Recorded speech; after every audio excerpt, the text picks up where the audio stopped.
Dozens of homes have been flooded in southern New South Wales. We're expecting river rises in the Bega River and the Maria River. Homes have been impacted by flooding on the south coast as residents in New South Wales prepare for the potential of life-threatening flash flooding. It's a low pressure centre, particularly this low pressure centre here, which is steering the wind and the rain, dragging this moisture down from the humid tropics and just ramming it into southeastern parts of the country.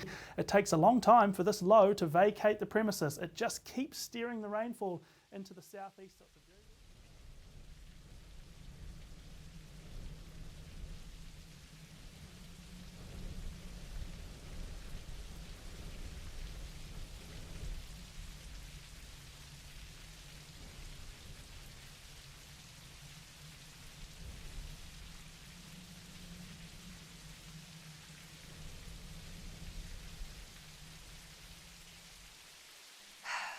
This is a tough video to make.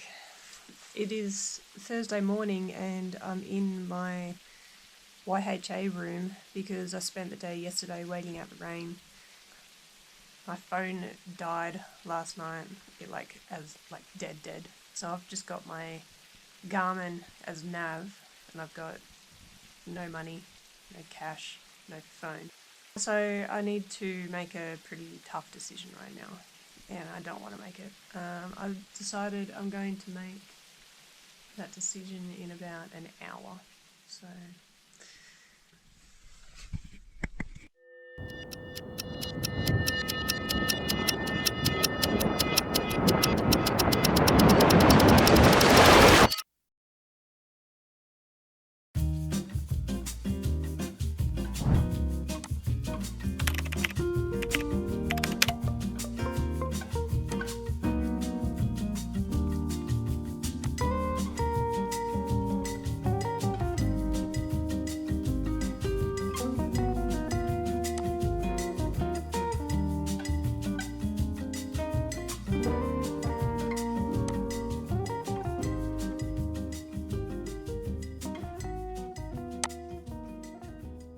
Alrighty, so I just signed up for the Hunt 1000 Australian Alps Trail and I just wanted to give you a quick idea of sort of what's going through my mind right now. I've been thinking about this bike pack trip for a while now and I've got to admit, I'm a rookie. Read the instructions. I just really like this stuff. Today is a struggle. And the Hunt 1000 route has always really interested me. So it starts in Melbourne, finishes in Canberra. It's totally unsupported, so every rider assesses their own fitness level and abilities and decides how long it's going to take them and what sort of a trip they want. If you want to race it, you can go out and race it. If you want to take your time and enjoy the scenery and stop and smell the roses like me, that is so cool. I'm looking to do it in about 14 days. Bikepacking.com says the average rider will take about 7 to 10 days. There's no chance I'm going to be doing it in that. No way. I'm going to be taking the scenic tour for sure. I've been to many places on this journey, but I've not been to Spoonville. Dan Hunt, the organiser of this route, has put down a few key points here, the must-knows, and it's a lot about prepare for bad weather. Forecast weather! Rain! Expect the unexpectable. Hope for the best, prepare for the worst. Expect that there's going to be some river crossing. There will be snakes, there's no doubt about it. I'm sure I will come face to face with a snake at some point. You go, then I'll go, buddy. Treat the drinking water. That's a given. The type of terrain that we're going to be in, you're a long way from the comfort of your own toilet. I guess I just want to let people know that I've never filmed anything like this before, but I know this is going to be an epic adventure. I'm going to try my absolute best to capture it as best I can and my feelings and what works, what doesn't work as I go along. I'm going to try to be as brutally honest as possible. It's going to be a challenge and it's not something I guess I want to take lightly. I want to do the training, I want to make sure I put in the effort and I want to really enjoy it. I don't want to get halfway through it and go, gee, I wish I did more training on the hills. I've got 5 months. How bad can it be, right?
Last training ride before driving down to Melbourne tomorrow.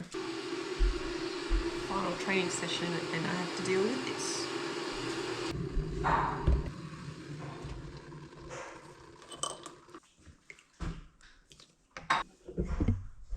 Steady. Go steady.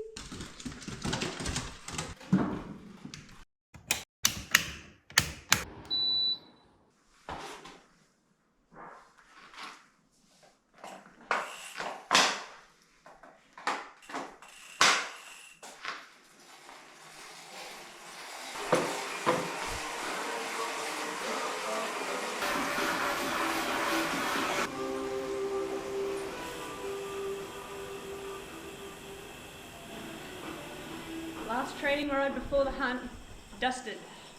Feeling good, legs are feeling strong, feeling recovered. Bring it on.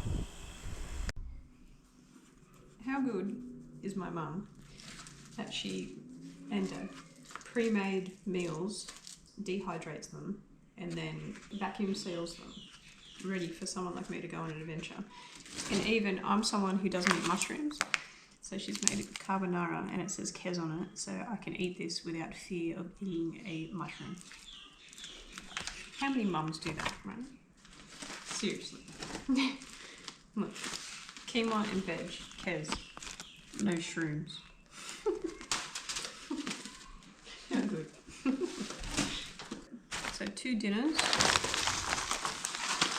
Thai green curry and the carbonara, and 2 lunches, lentil, pasta, and spag bowl. Let's have a quick look at the route. Developed in 2016 by Dan Hunt, the Hunt 1000 is a bikepacking route that links Melbourne to Canberra and traverses Australia's high country. The route provides only a limited number of resupply points and mixes in challenging hiker bike sections as well as river and creek crossings. Each year the route is changed to create a new adventure. This year will see us summiting Mount Hotham and traversing Kosciuszko, Alpine and Namadgi National Parks. The ride is fully self-supported, meaning that each rider will have to be completely self-sufficient and carry their own water, food and shelter for the whole ride. I took a lot of time reviewing this route and how I could customise it to suit my 14-day timeline. My plan is ultimately to go as light and lean as possible, carry only a limited number of meals with me from the start, and if I can time it right, I can send myself a parcel to the local post office in Thredbo to do a proper resupply. Each rider must also carry a Spot or Garmin tracking device. These devices essentially send out a GPS signal of your location every 10 to 15 minutes and will update your location on the Event Map Progress website. This website is open to the public and can lead to some pretty interesting viewing. Way day.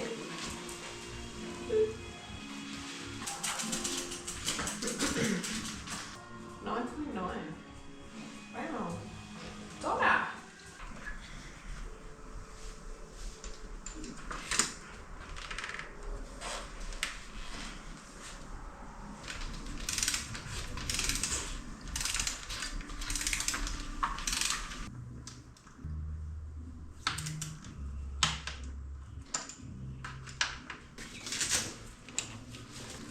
Topic top tube bag. I really rate this bag as well. Wrist strap covered inside.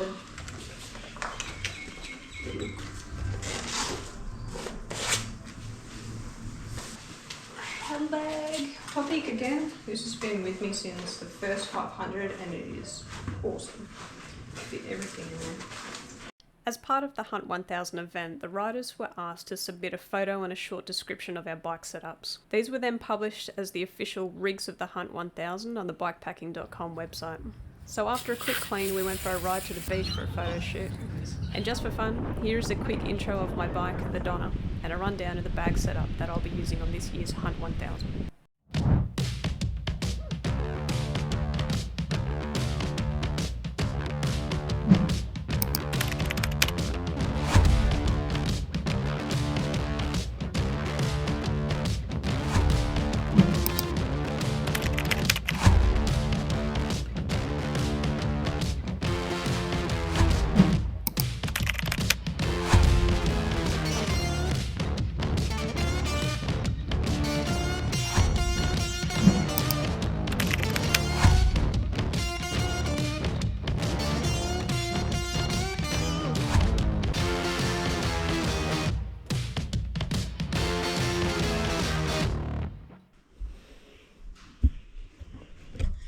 Making myself a little gift parcel that I'm going to send to myself in Threadbow, where it'll give me a couple of meals and a few things that I think I'll be lacking. Like, I'm sure I would have gone through my sunscreen, extra Panadol extra, painkillers and things like that, or even spares tubes, med kits, stuff that's there. But most importantly, spare batteries. Spares include spare CO2 canister.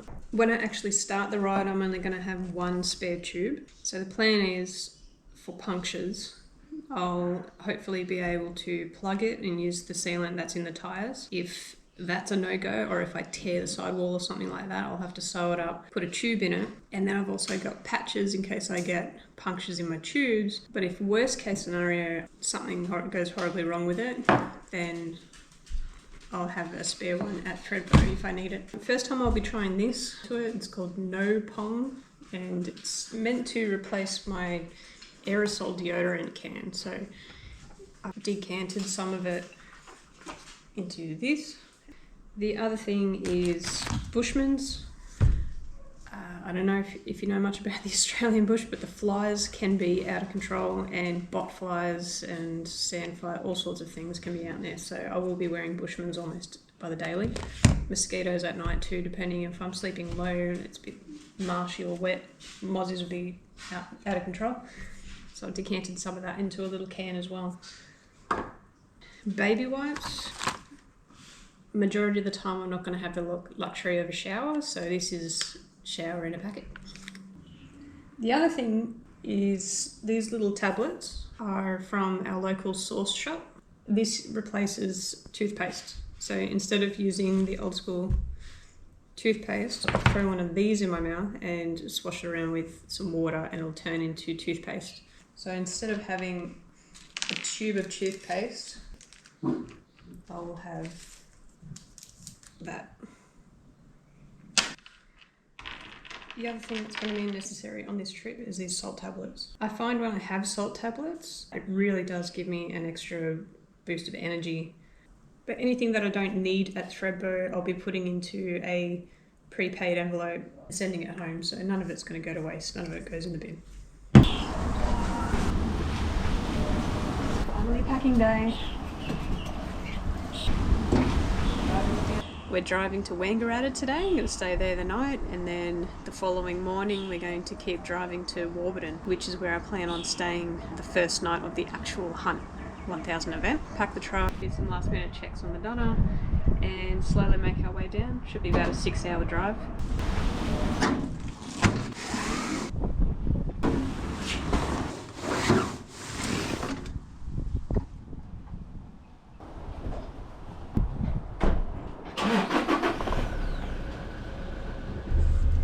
We're on our way. A little bit of nerves. Nervous energy. Donna's on the back. Camping gear's packed. I'm feeling little niggles in my back. I'm feeling niggles in my knees and my shoulders and everything. I'm just putting that down to nerves as well. It'll all come together on race morning. Here we go. 6 hours to Wangaratta.